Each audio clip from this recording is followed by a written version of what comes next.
And with us here at Madison Square Garden, 2 in the morning local time here. Tommy, thanks for staying up for us. I want to start with this week. What was this week like for you with all the noise surrounding it? You were obviously a big supporting character in all this, despite the fact that you weren't fighting tonight. What was it like for you? I wouldn't do it again. Really?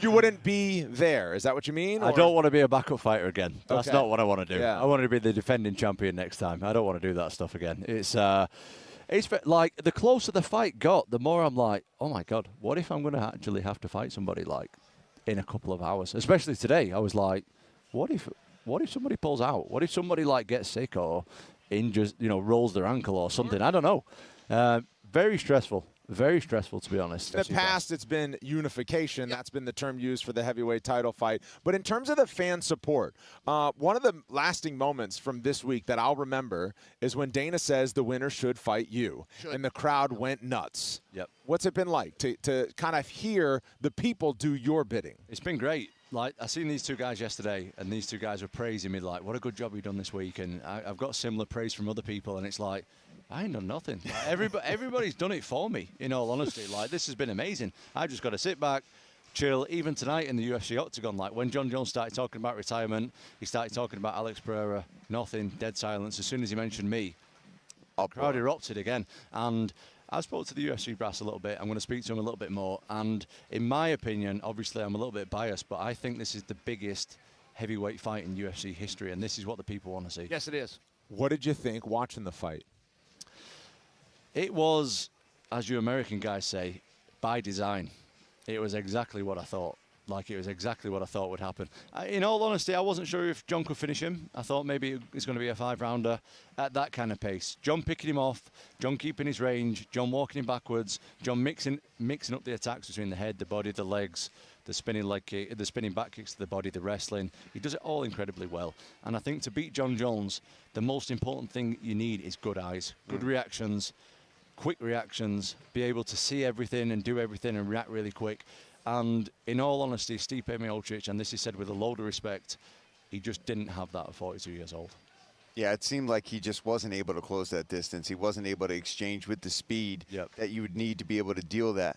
And you are a dynamic, fast, quick, well-rounded heavyweight, Tom. Do you think that in those exchanges, were you watching that and thinking exactly what you would be doing in those situations? Was it that kind of night? Of course. And I've only seen Jon Jones fight on the TV before. This is the first time I've ever seen him up close.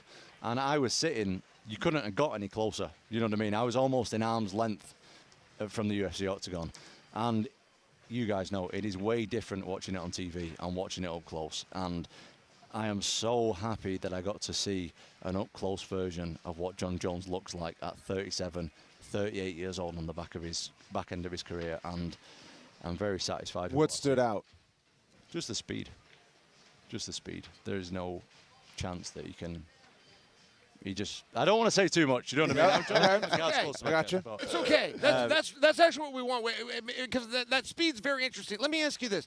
Do you see opportunities for takedowns? I've just noticed that people are never trying to take him down. Do you see an opportunity where they should at least threaten the takedown? Absolutely. I see everything. Whether I can do it in there, Jon Jones is one of the best to ever do it. Arguably the best. Arguably the greatest of all time, as Dana White says, and as Jon Jones says himself. But I definitely see openings. Whether I can do it or not, Chael, you've been in there yourself. It's fair. I don't know. But from the outside looking in, I think I can. A few short years ago, Tom, I remembered you talking about how you didn't want to rush to the top. You wanted to make sure that you were truly ready to fight with the best and for the belt. And then somewhere along the lines, it seemed like it hit fast forward and you really believed in yourself that you were among the absolute best in the world. What changed? A lot of things, to be honest. Mainly, my mentality changed. When I injured my knee, I just completely rebuilt myself mentally and physically. That was a time when I really needed to evaluate whether I wanted to be in the sport or not. And obviously I decided, before, to be honest with you, I was like 1 foot in the sport. And I decided I'm either going to take both feet out or I'm going to dive in. And I decided to dive in completely and really, really change my lifestyle around being the best heavyweight walking around on planet Earth. And I think I am that now, and I just need the opportunity to prove it, and I know that I can beat Jon Jones. Last question. You just kind of went through a fight camp of sorts to be the backup fighter. You had to stay ready. What's it look like now? Nothing's promised, but I imagine there's all sorts of things running through your head as to possibilities as to when, where, how, and we know who. What do you go back and do now? Well, when Jon Jones was doing his speech, I was looking directly at the UFC brass, Dana and Hunter. And both of them turned to me at the same time and pointed at me and winked like this at the same time. So to me, that says there's something big in the pipeline. As I just said a moment ago, potentially one of the biggest fights in MMA right now. Yeah, for and sure. If that doesn't interest Jon Jones, then I don't know what else we can do.